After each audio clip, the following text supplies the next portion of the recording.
¿Por qué La Habana quiere ingresar en los BRICS? ¿Qué creen en Rusia sobre lo que pasa en América Latina? De Moscú a La Habana, tan parecidos como peculiares. Una coproducción de Cuba Debate y Sputnik que te acerca de primera mano la perspectiva cubana, rusa y multipolar sobre lo que pasa en el mundo. Sean bienvenidos nuevamente a nuestro podcast de Moscú a La Habana, una colaboración de Cuba Debate con Sputnik que pretende acercarnos a temas que están en agenda en los medios de prensa. Mi nombre es Claudia Fonseca, les saludo desde La Habana y desde Moscú mi amigo Oleg Leonov Armas. Un saludo, Oleg. Un saludo, Claudia, un saludo a todos los espectadores y quiero mandarle un saludo especial a todos los que nos dejan comentarios debajo de nuestros videos, porque ya he visto, aunque nuestro podcast se llama De Moscú a La Habana, he visto que nos están mandando saludos desde Chile, desde Perú, desde diferentes países del continente, así que un saludo a todos nuestros seguidores y para ustedes estamos trabajando aquí. Un saludo también desde acá de La Habana. Hoy estaremos hablando sobre 3 temas que se imponen porque de alguna manera vamos a decir que han dominado la agenda mediática internacional durante esta semana. Me refiero al proceso de negociaciones entre Rusia y Ucrania, que se ha retomado ahora con una mesa de negociaciones en Estambul. También estaremos hablando sobre por qué ahora Europa presiona para llegar a una paz entre Rusia y Ucrania, cuando hacía prácticamente un año ellos estaban hablando sobre todo lo contrario. O sea, no vamos a negociar con Rusia, vamos a presionar hasta el final, vamos a presionarla hasta el final, pero sin llegar a una negociación. Y como tercer tema, estaremos hablando sobre las recientes declaraciones del nuevo canciller alemán, Merz, sobre la intención de crear en Alemania el ejército más fuerte de toda Europa. ¿Sobre qué significa esto? Estaremos hablando ahora, luego de la pausa. De Moscú a La Habana. Sigue de cerca la visión del nuevo mundo multipolar. Bueno, comenzamos con nuestro primer tema acá en De Moscú a La Habana. Estaremos hablando sobre el proceso de negociaciones que se retomaron en Estambul luego de una pausa, por primera vez desde 2022. ¿Me pudieras comentar, Oleg, cuáles fueron los elementos esenciales de este diálogo, de estas negociaciones? Bueno, primero que todo me gustaría decir que en el Kremlin no tenían muchas expectativas reales sobre que este proceso, este diálogo que se tuvo lugar, diera un paso importante, ¿no?, en lo que es la solución pacífica del conflicto. Porque aquí entendemos que las raíces propias del conflicto, que es lo que quiere solucionar Rusia, son tan profundas que van a llevar bastante tiempo. Entonces, cuando Zelensky, por ejemplo, que lo decíamos en el programa anterior, llamaba a Putin a encontrarse en Estambul y tener un cara a cara para resolver el conflicto, y que decíamos que eso es la mentalidad de una persona que no conoce muy bien a fondo, ¿no?, cómo se hace la diplomacia, cómo se hace la política internacional, pues justamente vimos el resultado en lo que terminó esa conversación, ¿no?, que al final Putin, claro que no viajó a Estambul a conversar sobre qué, si no hay nada todavía pactado en la mesa, ¿no? Como dijimos también en el programa anterior, los mandatarios de alto nivel ya se reúnen cuando ya la mayoría de las cosas, de las diferencias, están resueltas, y lo que se reúnen es a firmar el documento final, a darse las manos ante las cámaras, ante los periodistas, y ya está.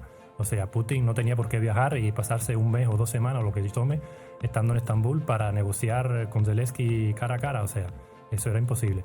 Y es justamente lo que vimos. O sea, el nivel de las delegaciones cayó, ¿no? Porque ni siquiera los ministros de Relaciones Internacionales estuvieron presentes ahí, aunque la delegación ucraniana sí estuvo liderada por el ministro de Defensa ucraniano, Umerov, pero hay que tener en cuenta que el ministro de Defensa no es el jefe del Estado Mayor. O sea, él no controla lo que es los combates en tierra, sino más bien es un puesto administrativo, ¿no?, que más bien controla lo que es los suministros, los almacenes, esas cosas. O sea que el nivel de representación de Ucrania también era bastante bajo para eso. Y pues bueno, como decimos aquí en Rusia, es un chiste que tenemos, ¿no?, acordamos ponernos de acuerdo.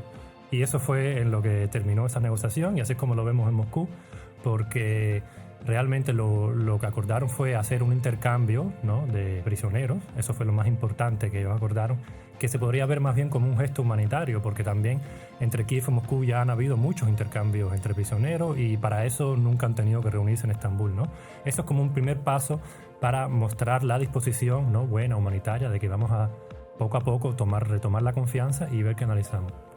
También habría que tener en cuenta que también siempre, no me canso de repetirlo, que a nosotros nadie nos informa de lo que realmente hablaron, porque esas conversaciones siempre se hacen, claro, siempre se hacen a puerta cerrada, y antes de salir a la prensa las partes se ponen de acuerdo en qué van a decir, qué van a revelar y qué no. Eso es un estándar de la política internacional, porque como dicen también acá en Rusia, que la diplomacia le gusta el silencio. O sea, los conflictos hay que primero solucionarlos sin intervenciones ajenas. Porque si tú filtras lo que están hablando, entonces empiezan los expertos a opinar, la prensa empieza a hacer presión, entonces eso influye mucho, ¿no?, en las decisiones finales, que los políticos tienen que guiarse por lo que cree su pueblo, ¿no? Entonces, para no hacer bulla, ¿no?, como se dicen en Cuba, para no interferir en ese proceso de negociación, las partes siempre usualmente lo que hacen es reservarse, y después ya de varios procesos, de varios encuentros, post factum, a nosotros nos cuentan, a nosotros las personas normales, ¿no?, los periodistas, de qué trataron, de qué hablaron y a qué llegaron. Mientras el proceso esté en proceso, ¿no?, valga la redundancia, nadie nos va a contar sobre qué están hablando en realidad. Eso es lo primero que me gustaría contar. Y segundo, que justamente después de esa conversación tuvieron lugar las llamadas entre Trump y Zelensky, y Trump y Putin, porque como ya también hemos dicho también aquí en este programa varias veces, en el pasado en particular, es que Trump quiere meterse también en ese proceso, quiere estar presente como mediador, porque Estados Unidos últimamente ha cambiado su postura de apoyar unas partes del conflicto a ser mediador de ese conflicto. Y cuando digo Estados Unidos hay que ser más preciso, no Estados Unidos como país, sino la administración estadounidense precisamente, que fue la que cambió, porque la administración Biden era pro continuar el conflicto, seguir armando Ucrania para continuar el conflicto. Llegó Trump al poder y una de sus promesas en el ámbito internacional era justamente terminar con ese conflicto, como él decía, en 24 horas, ¿no? Claro que no iba a suceder, pero estamos viendo cómo aquí en Moscú, ¿no?, estamos viendo cómo el cambio de posición de la administración estadounidense fue uno de los factores clave que forzó al régimen de Kiev a aceptar esa propuesta que Putin hizo de retomar las negociaciones del 2022. Y aquí me gustaría también otra vez aclarar que Rusia no propuso sentarse a la mesa de negociaciones para negociar la paz ahora, no. Rusia lo que propuso fue retomar, hago acento en esta palabra, las negociaciones que Kiev había abandonado en el 2022. Pero claramente desde ahora Kiev tiene una posición mucho más desventajosa, ¿no? Porque si en el 2022 las exigencias de Rusia eran el estatus neutral del país, la desmilitarización y la desnazificación de Ucrania, para que no representara una amenaza para Rusia, para que no fuera la punta de la lanza, ¿no?, de la OTAN contra Rusia. Ahora, además de eso, también está el reconocimiento de las 4 nuevas regiones, además de Crimea. Entonces, vemos que dándole de largo a este proceso, Ucrania, en estos más de 2 años que lleva el conflicto, lo que logró fue que ahora su posición es mucho más desventajosa, y mucho más ventajosa para Rusia, porque ahora Rusia no va a ceder en la entrega de esas 4 regiones. Y si ahora, en este momento, no llegan a ningún acuerdo, para un futuro que si se sientan a la mesa de negociaciones finalmente llegan a un acuerdo, la posición para Kiev será aún más desventajosa. Por eso desde Moscú y desde Rusia, ¿no?, Putin lo ha dicho numerosas veces, estamos llamando a negociar lo antes posible. Primero, para terminar con esa masacre de personas innecesarias, y segundo, porque mientras más Kiev le dé de larga al proceso, más desventajoso va a ser para ellos mismos. Claro. También trascendió que, según los medios de prensa, trascendió que en esta llamada telefónica Putin había comentado que sí estaba dispuesto a firmar un memorando que llegara a la paz y a incluir un alto el fuego. ¿Es realmente así, como lo reflejó la prensa, según estuvieron viendo ustedes? Sí, bueno, también esto tenemos que saber que eso es según la prensa, filtraciones que se hizo en la conversación, o sea, por eso te comenté, como me comentabas lo anterior, por eso te decía esto. Lo que trascendió del lado de acá es eso, esa disposición del presidente Putin a firmar un memorando que pudiera llevar a un tratado de paz y a un alto el fuego. ¿Es realmente así? Justamente desde el Kremlin no han tratado de no revelar exactamente lo que han hablado, ¿no?, entre los mandatarios. Pero sí, si escuchamos, si entendemos, si vemos el proceso en dinámica, ¿no?, y vemos lo que anteriormente decían tanto el portavoz del Kremlin, Peskov, como el propio Putin, que reiteradamente han dicho que estas negociaciones no son unas negociaciones para un alto al fuego sin más. Es unas negociaciones para un alto al fuego como primer escalón, primer paso a un proceso de paz más prolongado y más seguro en un futuro. Entonces, si vemos eso en dinámica, ¿no?, en las declaraciones, vemos que la prensa occidental justamente refleja esa disposición de Rusia de llegar a la paz, que es lo que Rusia siempre ha dicho y nunca lo ha ocultado. Además de sobre el tema de Ucrania, se dice que en la conversación telefónica ambos presidentes, o sea, Putin y Trump, hablaron sobre posible restablecimiento de las relaciones entre Rusia y Estados Unidos. ¿Qué trascendió sobre eso en Moscú? Bueno, efectivamente, igual que en el caso pasado, aquí tampoco se habló mucho específicamente sobre lo que habían tratado, pero viendo en dinámica, por ejemplo, ese primer encuentro entre los ministros y los delegados especiales en que tuvo lugar en Arabia Saudita entre los representantes de la administración Trump y los representantes del Kremlin, y justamente después de ese encuentro habían acordado, y eso sí se hizo público, el paulatino restablecimiento de las relaciones diplomáticas con el intercambio de embajadores, con la reapertura de embajadas y de consulados que se habían cerrado parcialmente, tanto en Moscú como en Washington, como en el territorio de los nacionales de cada país. Entonces, yo personalmente diría, y esto aclaro que es mi opinión personal, que a mí nadie me informa desde el Kremlin cómo fue en realidad. En mi opinión personal, yo creo que en eso sí habrían llegado a un acuerdo, porque es de interés de Estados Unidos restablecer las relaciones normales. No estamos haciendo de relaciones de amistad y de alianza, ¿no? Relaciones normales entre dos países que en la esfera internacional son contrincantes, pero no tienen por qué ser enemigos. O sea, tenemos posiciones diferentes, podemos llegar a un diálogo, podemos llegar a compromisos donde podamos, y para eso hace falta la diplomacia. La diplomacia justamente funciona para eso, ese es su objetivo. Entonces, si no hay relaciones diplomáticas, no hay cómo, ¿no? No hay puentes, no hay cómo conversar, tratar esos temas. Entonces, yo creo que mi opinión personal, que en eso sí habrían llegado bastante de acuerdo, y en eso se está trabajando más a fondo, a diferencia del tema de Ucrania, porque también estamos viendo, a mí me gustaría aclarar por qué, por ejemplo, Estados Unidos no puede pactar, o al día de hoy no puede pactar con Rusia la solución del tema ucraniano hasta el final, porque siempre tenemos que tener en cuenta que está el factor de Europa. Entonces, Europa estamos viendo que está tomando una posición contraria a Estados Unidos, y Zelensky busca respaldo siempre en Europa.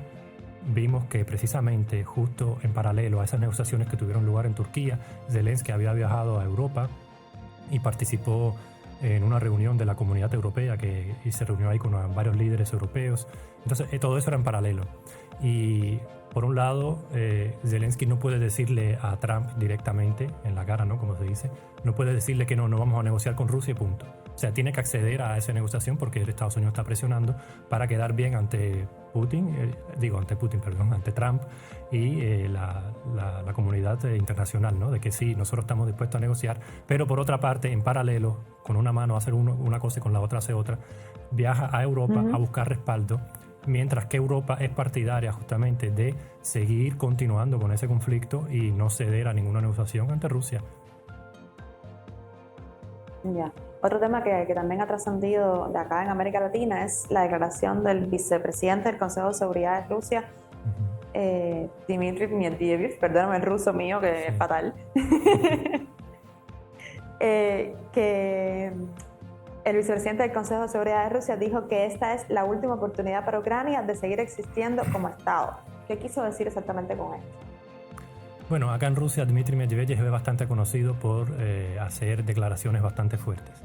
Hay que recordar que Dmitry Medvedev, además de ser hoy el vicepresidente del Consejo de Seguridad ruso, que es como la máxima institución que reúne a todo el cuerpo de seguridad y defensa de Rusia, ¿no?, de los diferentes ministerios y comités, él fue también expresidente, él es expresidente, ¿no? Él fue presidente de Rusia en su tiempo también. Sí, fue presidente de Rusia. Sí.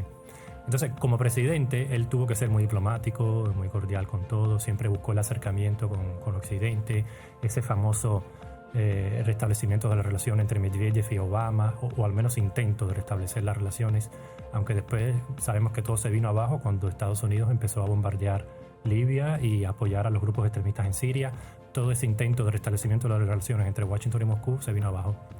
Pero, o sea, en su estancia como presidente él era bastante diplomático. Hoy como vicejefe, ¿no?, del Consejo de Seguridad ruso, él se puede permitir, porque ya no es mandatario, se puede permitir en decir las cosas que un mandatario o un diplomático de alto perfil ruso no puede decirlo públicamente.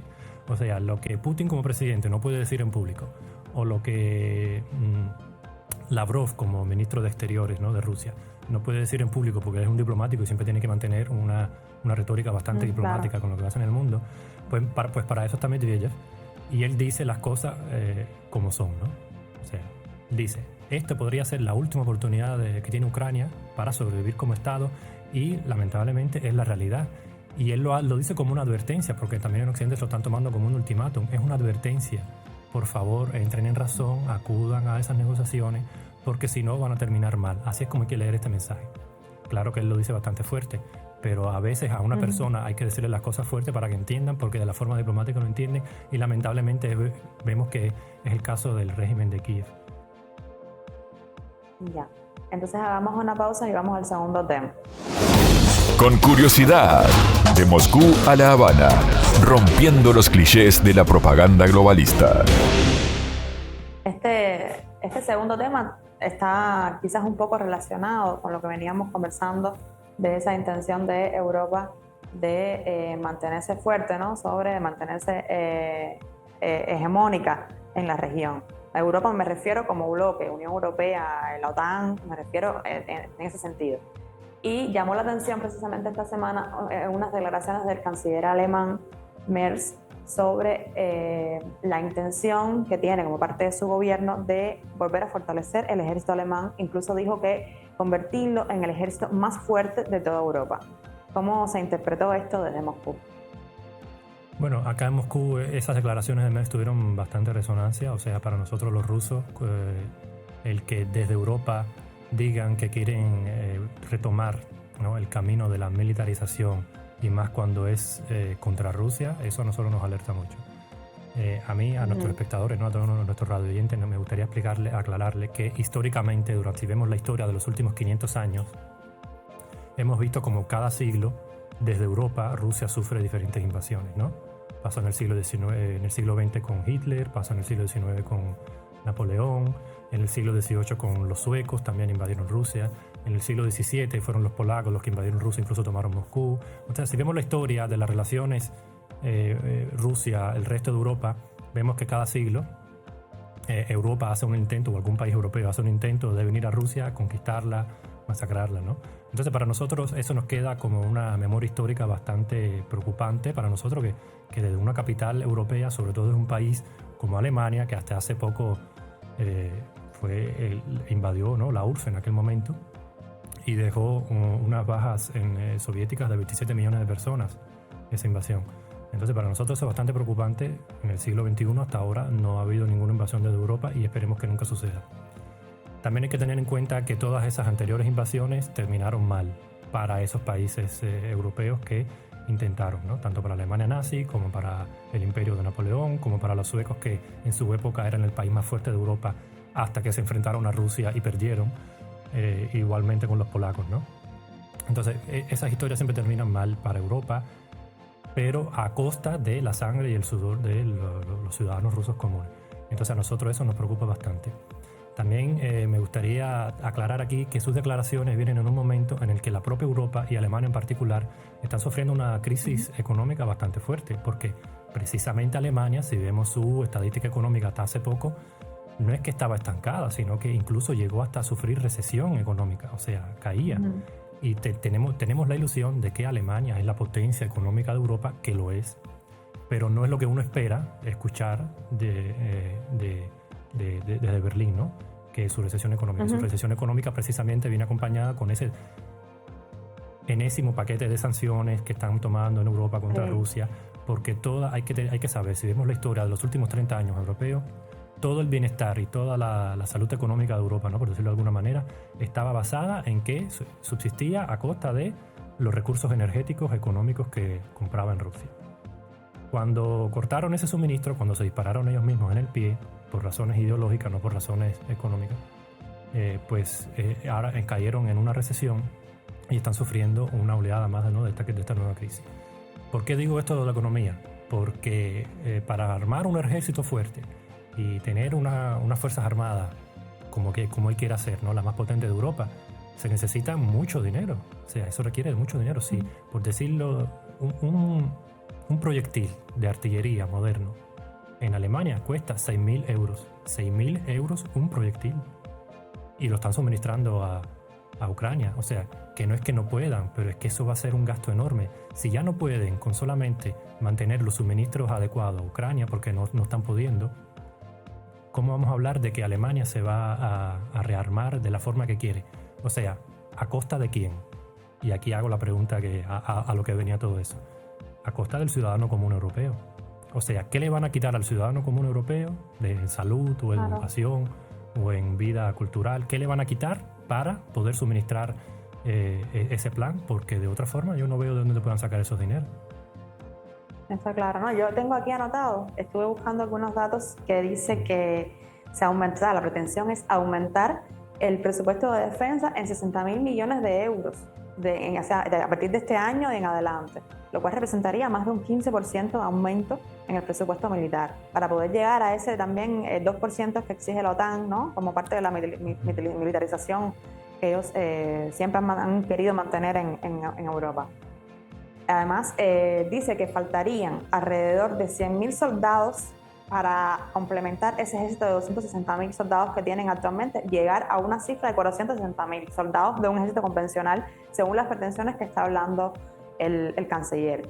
Lo cual, por supuesto, pondría en Alemania en una posición ventajosa con respecto a los demás países de Europa desde el punto de vista militar, ¿no? Pero también representa un compromiso, un mayor compromiso de Alemania con los países que son miembros de la OTAN.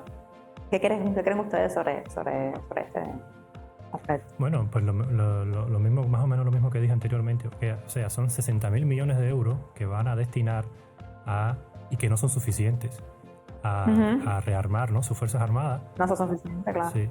Y, o sea, son menos 60.000 millones de euros que no destinarán a otros fines.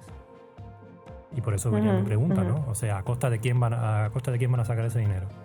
¿A costa de créditos? Claro. O sea, pueden darse créditos ellos mismos, ¿no? Pueden dar papeles militares y tal, pero entonces serán las generaciones futuras las que paguen por todo eso. Están condenando a sus hijos y a sus nietos a pagar por todo eso en un futuro, con por ciento, que es peor todavía. O sea, económicamente eso no es factible. Y además, para rearmar a quién, siempre hay que ver en estos temas, cuando hablamos de rearme y todo, ¿a quién le conviene? ¿No? Como dice la máxima latina famosa. ¿Quién saca provecho de esto?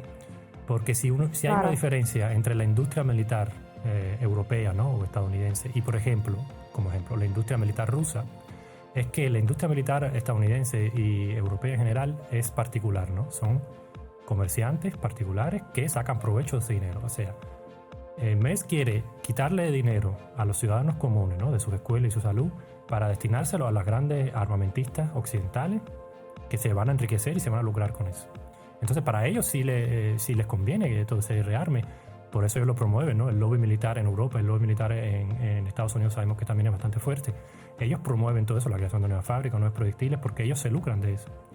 Pero en Rusia, por ejemplo, quiero que lo tengan claro, en Rusia no pasa así, porque en Rusia toda la industria militar es nacional. O nacional o gubernamental, o sea, se paga directamente desde el Estado. O sea, para el Estado eso es un gasto más que... O sea, nadie se lucra de eso, es lo que quiero decir, ¿no? Porque el Estado gasta dinero en eso, en fábricas que pertenecen también al Estado, en contratar con trabajadores que trabajan para el Estado. O sea, no hay una persona particular que se lucre de eso y que tenga ese lobby militar que pueda impulsar ese proyecto, ¿no?, de rearme de Rusia. O sea, para el Estado eso es un gasto. Y por eso en Rusia siempre lo ven con mucho reserva, ¿no?, el rearme, aunque está sucediendo también el rearme en Rusia, pero a costa de sacarle también dinero a la salud y la educación, un dinero que pueden destinar en otros objetivos, pero sabiendo que nadie se lucra con eso, al menos nadie se queda con ese dinero en el bolsillo. Bueno, entendemos que es un gasto necesario, porque como decía también Napoleón, un país que no quiera mantener su propio ejército va a tener que mantener a otro ejército.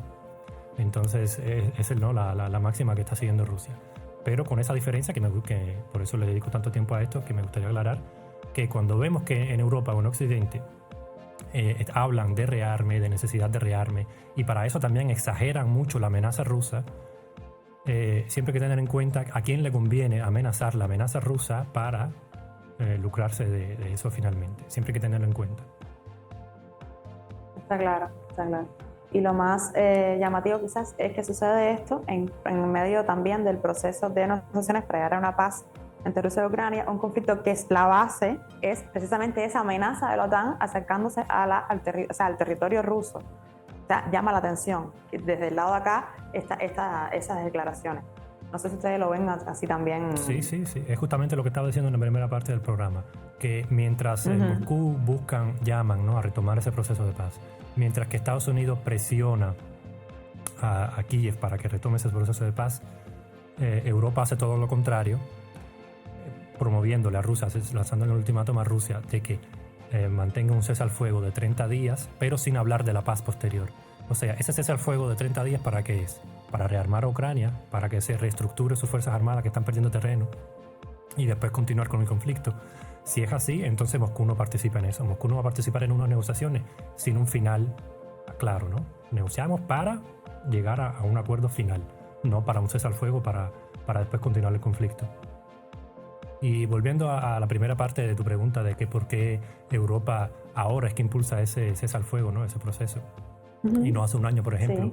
Porque justamente estamos viendo que Ucrania está perdiendo en todos los frentes y en Europa eso lo ven bien. Y si bien hace un año todavía Europa podría mantener el nivel de suministro adecuado en sus ilusiones, ¿no? Kiev pudiera realizar alguna que otra ofensiva o avanzar hacia algún otro lado. Ya vemos que cada día que pasa, cada mes que pasa, Kiev está perdiendo cada vez más esa capacidad ofensiva, se está cerrando cada vez en más defensa y más defensa. Y como sabemos en toda la historia de los conflictos, o por hacer alguna analogía, ¿no?, en el fútbol tú nunca vas a ganar si solamente te defiendes. O sea, para ganar tienes que atacar. Y Ucrania está perdiendo esa capacidad de ofensiva, ¿no?, de atacar. Y sabemos que solo defendiéndose lo único que van a hacer es prolongar el conflicto, causar mayores pérdidas humanas, que es lo que Rusia no quiere. Entonces, Europa ve eso y por eso es que ahora impulsan ese cese al fuego, justamente para lo que estaba diciendo, tomar un respiro, lanzar, ¿no?, un poco más esa industria militar dentro de la propia Europa para poder suministrar más a Ucrania y después seguir con el conflicto. Y es lo que Rusia no va a caer. O sea, ya Rusia cayó en la trampa 2 veces cuando siguió, ¿no?, fue uno de los mediadores en esos famosos acuerdos de Minsk 1 y Minsk 2, cuando bajo la intención de hacer un proceso de paz que nunca se realizó, Kiev y las entonces repúblicas de Donetsk y Lugansk, ¿no?, habían cesado el fuego. Durante 8 años no se llegó a ningún acuerdo de paz, y lo que hizo Kiev en esos 8 años fue justamente lo que teme ahora Moscú: rearmarse, reestructurar sus fuerzas armadas para después atacar. Y fue lo que Rusia estuvo viendo, y por eso lanzó la operación militar especial, justamente para desmilitarizar Ucrania, para que eso no vuelva a suceder. Y si ya Rusia cayó en esa trampa 2 veces, la tercera no cae.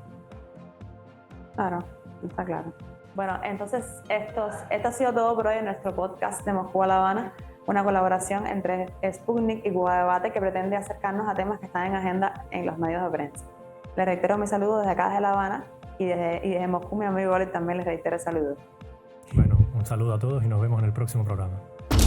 De Moscú a La Habana, tan parecidos como peculiares, una coproducción de Cuba Debate y Sputnik para que tengas una perspectiva más amplia de las noticias que llegan desde todo el planeta.